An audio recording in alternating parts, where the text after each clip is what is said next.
and all this stuff. And that's just the first 7 years. And that does not count the 3 years before I was put into the foster care system. Now, I don't know if you're familiar with foster care. I don't know if it's different now than it used to be when I was in foster care, but it's a little fucked up. And it wasn't until I was 41. Where the fuck is the remote? Like, are you sitting on it, honey? Hold on. Yeah, I have no clue. So we're gonna have to listen to the stuff. Anyways, so the reason I came on is because one of the things that I used to struggle with badly was people being able to control my reality, to control my perceptions, right? By judging me badly. So recently I went to and believe me, I have a whole list of things to go through here on being misunderstood, mislabeled, and how we can rise above all of those people and be who we truly are. Okay, so is that better? Yeah. Okay, so I gotta set up the other camera with this thing. So, anyways, and this is one of the reasons why.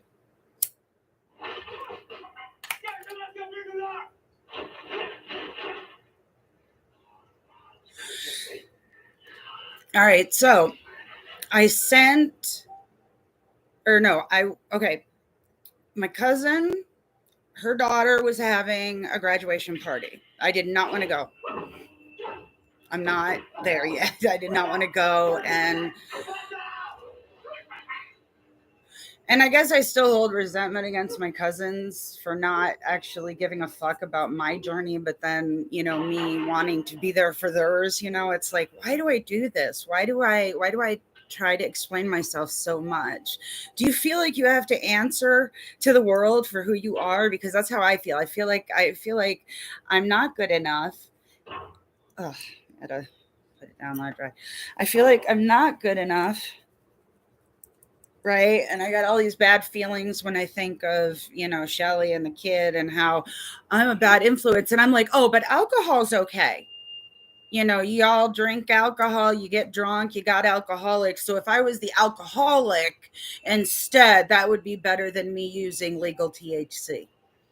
I'm just saying, I got a doctor's note, okay? And, it's like, the judgment is what's really fascinating here. Okay. So I want to talk a little bit about that, and hopefully you can hear me over the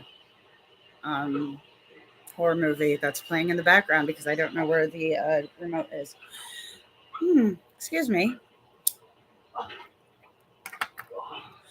I do not, from now on, apologize for me.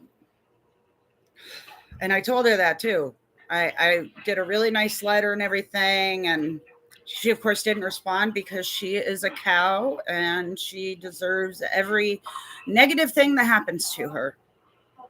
It's not true. I'm just upset because, she's another one to reject me. But I get it. I remember being a kid and my mom's friends were eccentric. They were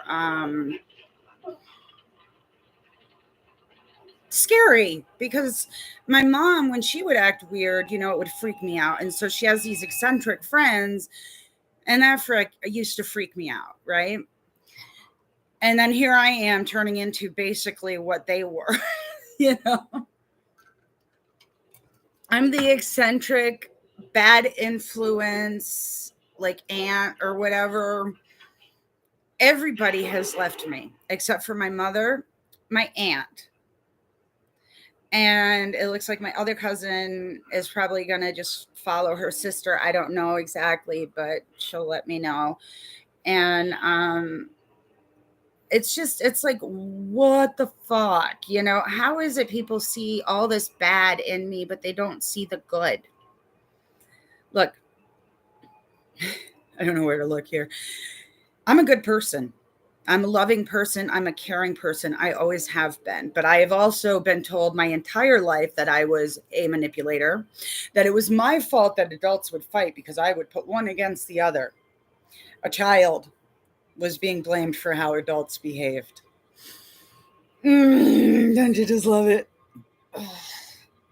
Well, here's the deal. What I'm trying to do is I'm trying to create whoever I am without the gaze, right? And the gaze is like people like Shelley who will not give a fuck about anyone but themselves and their own views.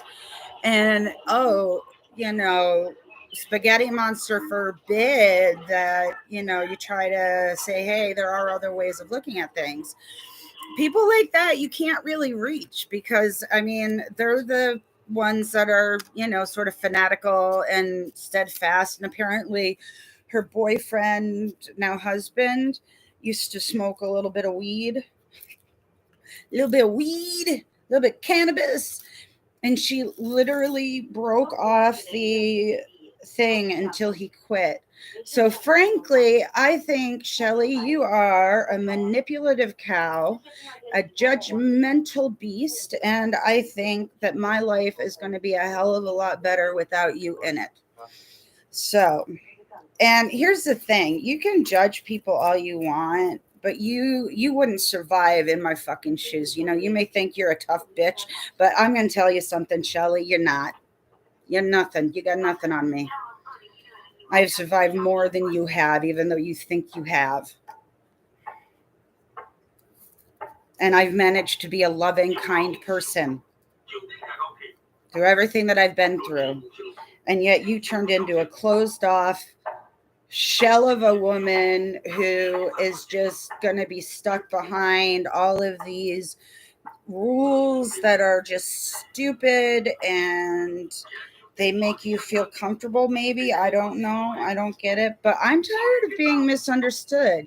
Not everybody looks at me and goes, hey, you're a trauma survivor, so you're awesome and rock on. Instead they see the flaws, they don't see the fight, they don't see that. And and some of them, my fight is toxic, and I get it, because I know that at the beginning of this journey, if I had met me now, I would have totally closed off from myself. And so I get it, I totally do, but I don't accept it. It's like either you're all in or you're all out. That's all there is to it. If you want to be an associate, that's cool too, as long as I know beforehand that we're associates and not actual friends. I want friends, but I don't know how to make them anymore. And because of my attachment disorder, I don't know that even if I knew how to make them, like, that anyone's going to stay anymore, because I have lost every single friend that I have ever made, except for you, Lisa, Roseanne. But I've lost my friends. I've got no one left. I'm okay with that. I am, because I realized something, and that is I am too fucking kind to these assholes, these judgmental pieces of shit. I let them go because I'm the one who's suffering. Fuck that. Fuck you, Shelley. And Kimberly, if you're following her, fuck you too. I swear, you people make me so angry. We're supposed to be family. We're supposed to be there. Did you even have any idea of what I've been going through for the last fucking, 6 years? Had a breakdown? Did anybody give a fuck? No, not one of you. But I'm supposed to care about this. And I do. But I'd like to know the story. I'd like to be a fucking part of it, This is what family should be, and it's not. And I'll never have what I've always wanted. So what I need to do is I need to believe in my own awesomeness and say fuck you to anyone who has a differing opinion. Actually, I wouldn't say that. I would just be like, hey, you feel what you feel, baby, but this is my reality and you don't get to change it. And, so it hurt me for a little while, and then I was over it because, like I said in videos before, because of the attachment disorder, I am able to easily push people out of my life if they are not a part of my healing journey. Look, that's all this page is about. Okay, it's my journey and the stuff that I learn along the way, the blog and stuff like that. If you guys are interested, like, subscribe. If you want to follow my journey, please feel free to do so. This is basically it. I'm not a professional. I'm not doing this fucking for money. I'm doing it to get my story out there and to write my goddamn book so that my story will be out there, and that the things that everybody is like, so, oh, it's so taboo. It's like, fuck taboo. I don't see the world the way my cousin Shelly sees it. I don't see the world the way most people fucking see it.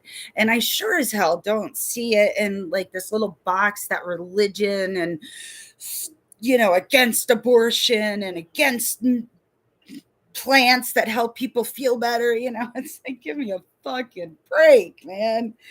So fuck you, Shelly. That's my closure, and fuck you, everybody else. My biological siblings who never tried to be a part of my life. I hate you. I hope that you see this someday, and I hope you see that I hate you. Not that it would matter to you, because you motherfuckers are spineless pieces of shit who chose religious fanaticism over living your own motherfucking life. I would rather be in hell with Janis Joplin than in heaven with you fuckers. Not that I believe in any of it. That's what's the saddest part, is you're spending your whole life devoted to this shit when most likely you're just not going to exist anymore. Does that scare you?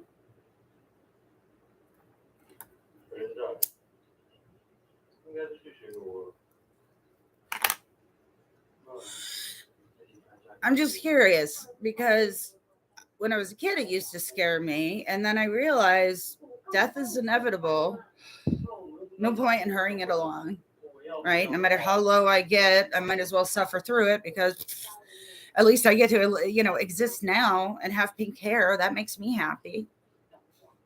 My mother is supporting this. My psychiatrist is supporting this. My psychologist or therapist is supporting this. The people who know me see me.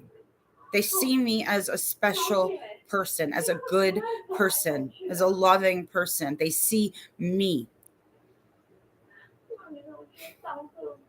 They don't see me the way that everybody did when I was a kid. And then, as this breakdown really started full force, everybody jumped ship. Fuck you for jumping ship. You know what? I'm done being nice. I'm the angry survivor now, and I'm allowed to be. Okay? I am so sick of being misunderstood or understood but not accepted. So my new philosophy is, I have no fucks for you. I have no fucks to give. If you have a problem, it's your issue. I've never met you. I don't know you. I have no fucks left to give. I'm going to live my best life. And that's going to include cannabis. And that's going to include lots of Xanax and medication from the doctor and lots of therapy and lots of work trying to figure out who the fuck I am. Because before the gays, there was nothing. My abuse started out of, being popped out of that woman. And then there was always the gays. It was either her, or it was God, or it was school teachers or other students or foster kids or foster parents. I mean, it was just, everybody was against me. And so I said, fuck you. I will prove you all wrong. Now, it's not about proving anybody wrong at this point. Now it's just a matter of me coming to terms with this so that I can fucking live a life. I want to fall in love. Right? In order to fall in love, I have to find somebody who's able to deal with this shit. You know what I mean? I don't know how that's ever going to happen. I think that I'm probably going to end up alone, and that makes me sad, but it also protects other people, I guess, if they're not able to deal with it. People like my cousin Shelly, who has a problem with marijuana, and I'll press him. And I will admit, I took too much. If I had been in my right mind, I wouldn't have taken so much because I actually don't remember the day at all. My mom said I was completely pleasant and I was talking to a whole bunch of people and I was very outgoing, which is not how I would have been had I not had any medication. Man, I did not want to go and I shouldn't have gone, but I did. And that's what happens. So you just have to accept it. But here's the thing, I'm not the only one, right? We survivors, we're unique. We're different and we're told that's wrong, right? We're not supposed to flash our fucking colors. We're not supposed to be the goddamn shining stars that we are. Fuck that. I call bullshit. You can be whoever the fuck you want to be. Today I have had to fight against being forced back into my bedroom because of my emotions. Sitting here like a zombie, working on the computer, painting my bathroom shelf. I just did a tie-dye effect that is horrible, but I love it. And then I've got 2 more shelves and then the sides to paint. But the nice thing is that, oh my gosh, how did it get to be 12? The nice thing is that I am starting to take pride in my home again. And when Christy and RJ came into my life, that just, it flew, like everything just went to shit. I didn't know. RJ was a master manipulator and a piece of shit. And Christy was a secretive nutbag. I don't know. And they were supposed to be my best friends. And yes, I still feel it. And I'm sure RJ's so happy about that. Fuck you, RJ. Pathetic piece of shit. You're going to die alone. Of course, so we all are, actually. But, you know, you will have no friends left by the time you're done, dude. And it's going to be nothing to me because I won't know. Oh, man. It's so weird how friendships can turn to enemies, you know, especially when you don't even know what the fuck is going on. I was so self-absorbed in my own situation. I couldn't understand what was going on with Christy and RJ. You know, they're just not pleasant, not good people for me. And I wasn't good for them too. I mean, it goes both ways. Don't get me wrong. My healing process is loud and messy, just like my drawings are. But I'll tell you, eventually you start to see it. Eventually the shape emerges and you can refine it. And that's what I'm working on with my personality, because I don't know who I am. And I have spent so much time just sitting here going, what am I doing? And working on different things and getting absolutely nothing done. How do you develop a personality when you were never taught how to develop a personality? My attachment disorder makes it very difficult for me to have people in my life, because one of the first things that I do is I push people away. I push them away. It's a reaction and it's something that I don't want to do, but in the moment, I want them to feel some of what I feel. And that's wrong. It just sucks, you know, because it's like nobody really understands me. My mother is the one, my adoptive mother is the one who is the closest to understanding me. And that woman has stood by me through thick and thin, man, through the worst of it. And then through this shit. And she's supporting me and healing. And if I could fucking find a way to make money, I would. I'm trying to do those things where people donate, but nobody wants to donate to someone like me. No, they would rather donate their money to funny campaigns or things that are just trending. You know, God forbid you help somebody who actually needs it. I worked so hard to get so far in my career, only to break down.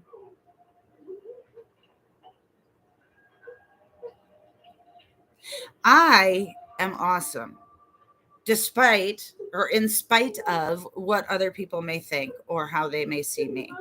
And you are absolutely unable to sway my decision, because I know who I am. I know what I survived. I know what I've been through. And it was a lot.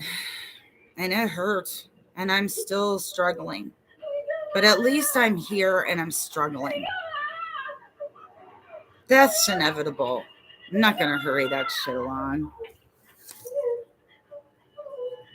You know, it's funny because now my biological family and my adoptive family have negative views of me, and this is my answer to every single one of them. I'm sorry there's no glitter on the finger. I haven't done my nails in a while, but yeah, see, y'all can suck it. After what I've been through, I'm allowed to be who I am the way I am. And if you have a problem with it, fuck you. I will find my tribe.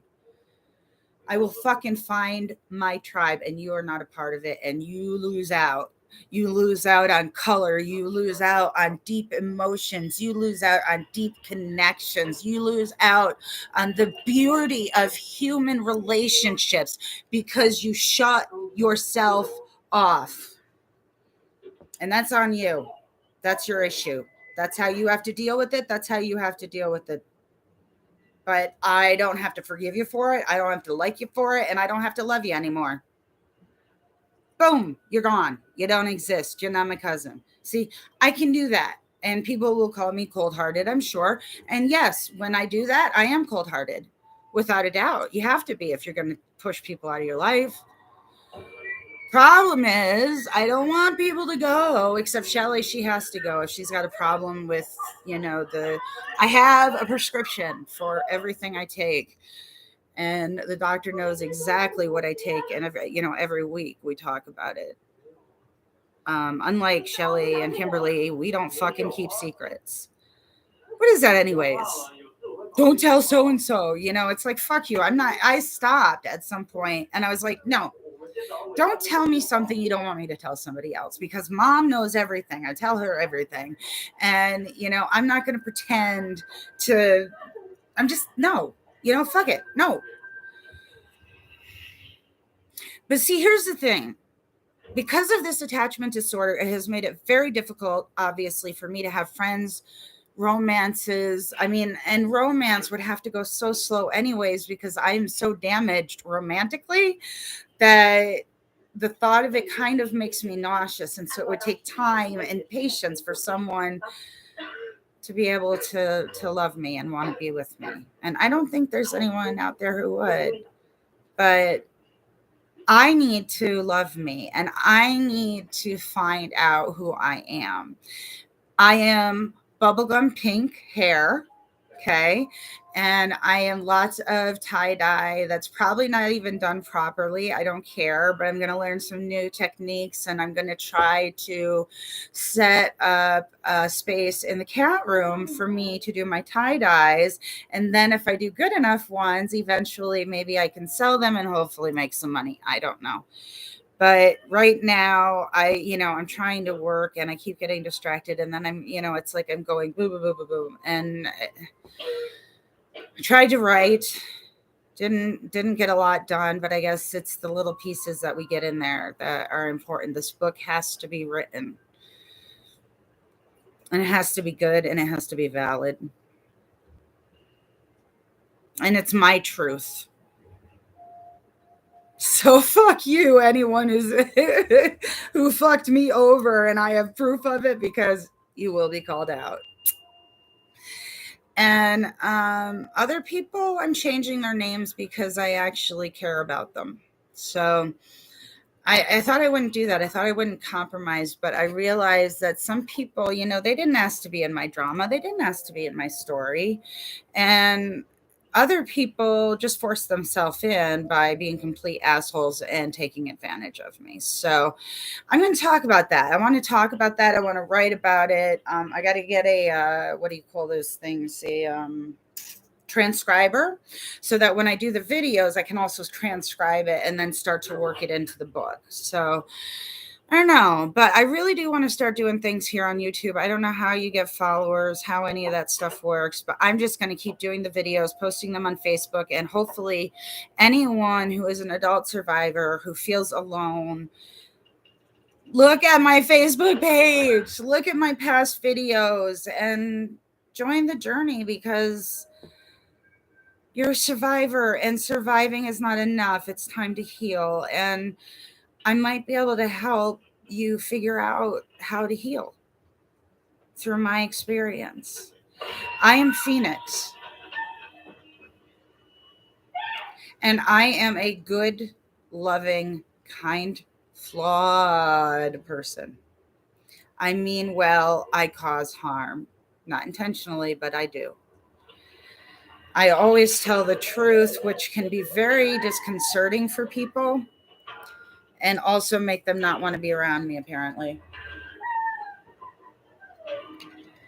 You know, the only rule I had in this house when those two people were living here at separate times was don't lie to me. If there's a problem, let me know so we can work it out. You know, they both lied. So, anyways, why I'm coming on here is because I'm really fascinated by the human need for several things. First of all, autonomy. I do not deal with authority figures very well because if those motherfuckers try to take away my autonomy, then we have a problem. Okay. And so I need to do research and figure out how do I keep my autonomy and make sure that I'm protected if there's no one else there to be my advocate. But remember, if you're ever in a situation and you are uncomfortable and you feel like screaming or punching or whatever, do not do it. Demand an advocate, clamp up until you get your advocate because they have to give you an advocate. But don't fall into the stereotypical, I'm going to scream at you and blah, blah, blah, like I did. I made quite the show. It was very funny. And I also, I sent a letter to the top person in the hospital. And I was like, you know what? You people fucked up. And I wrote exactly what happened. And I got a letter of apology and everything. I don't know if they'll change their practices, but I was like, listen, you need to get somebody in there to help you deal with people who have emotional issues because the way you're doing it now, it's not working. So I know a lot of you are not at the point yet where you're ready to be your own advocate, but the videos are always going to be here. I technically will always be here. In fact, someone may be watching this video and I'm already dead and old. Hopefully I make it old and die. And hopefully it's a peaceful death. But you know what? I don't know. Maybe it would be better if it was like something spectacular. I want my story to be told. And I'm not saying my story is more important than anybody else's. Everybody's story is important. Everybody's story is valid. The way that you respond, the way that you react is your responsibility. And we're going to cover that more when I do some more videos. But right now, I really just wanted to talk a little bit about how it feels to be misunderstood. First thing is text messages, right? So this cousin of mine is angry at me for some reason, right? And I can't figure it out because I'm so fucked up from the Xanax. I don't remember the day at all. I remember nothing. My mother said I was pleasant and talking to people and there were no issues, but my cousin Shelly apparently had problems with the legal THC that I was smoking. And I find it hilarious because it was actually the Xanax that took my memory away. And, and so apparently to her judgments, her standards are more important than family. And she probably never really saw me as family anyways because I was adopted. That's the problem with being adopted, man. You're always feeling like you got to prove yourself, like you got to be better than you are. It's the same way in foster homes.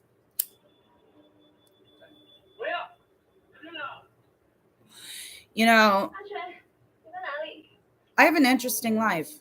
I didn't think so before, but after the shit that's happened in the last couple of years and me looking back on the past now without the shit goggles, I'm recognizing that my life was fucked up. Okay. Age 3. That's when I was put into the system, okay? 1980. In case you're wondering, I'm 46. Careful. Okay. So, bunch of stuff happening in 1980. It looks like I had been moved about 4 or 5 times that year. Age 3. Age 4, 1981.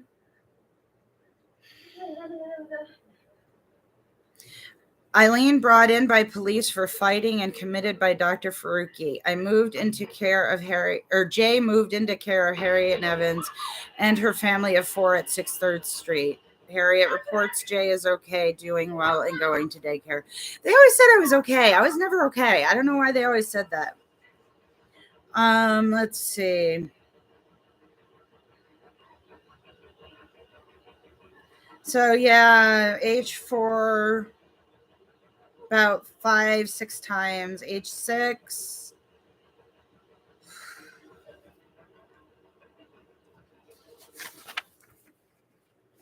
Oh shit.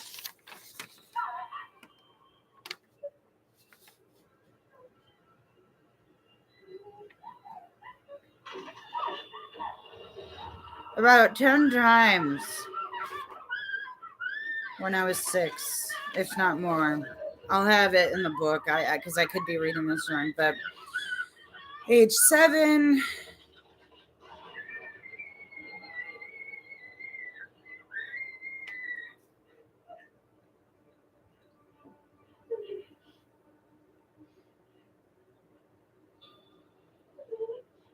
She would just leave me with random people.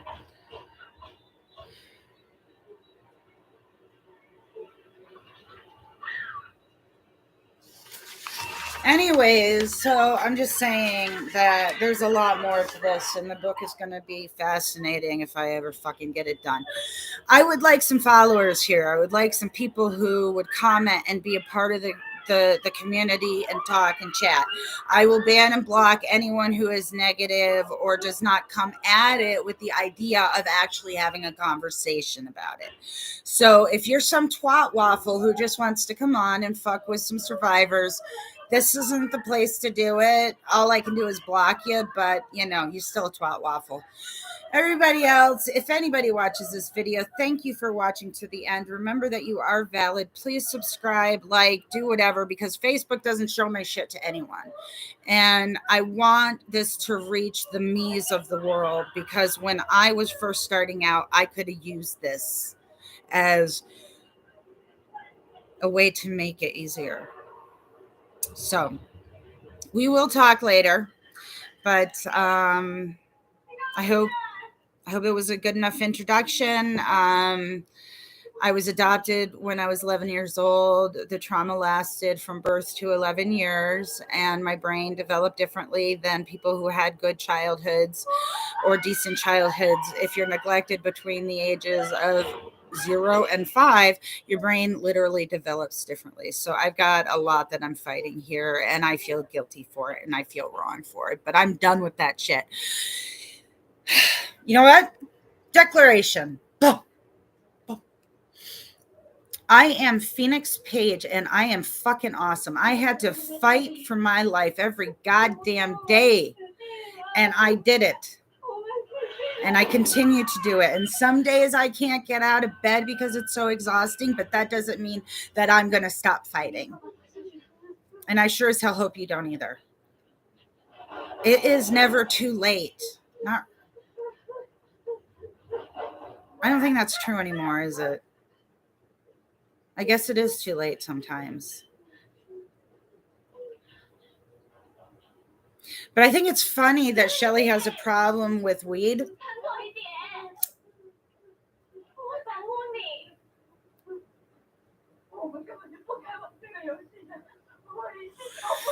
And not with alcohol, because they fucking drink and drive all the time down there, and people get it, but alcohol, if I was an alcoholic, I would be more acceptable. But no, I'm not an alcoholic. I'm a unique individual who was given a second chance at life and a third chance and a fourth chance by my mom, who adopted me. I am made of stardust. We all are. And the very fact that I even exist, that my bio mom and my bio dad, fucked, And I became a thing of that, the bastard child.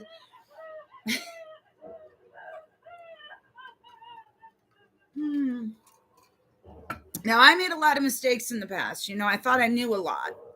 I didn't. But I thought I did. And for that, for any hurt that I've ever caused, I'm so sorry. It wasn't intended to hurt you. And you should look at yourself and think about why you were triggered or why these things affected you. Because I am not responsible for your feelings or your reactions. You are. And you have no power over me, as I know what I am. Sometimes I forget, but ultimately I come back to it. I am a fighter, and I will fight until my last breath. And I will make a life for myself. I'll make a lot of lives for myself, because as far as I'm concerned, life is about remaking yourself over and over and over again. Although I will die with the pink hair. I love it. Blondes don't have all the fun. Pink haired chicks do. Hi. I hope I meet some new people here, and I hope that we can have a really nice community. Thank you for watching, and I will talk to you later.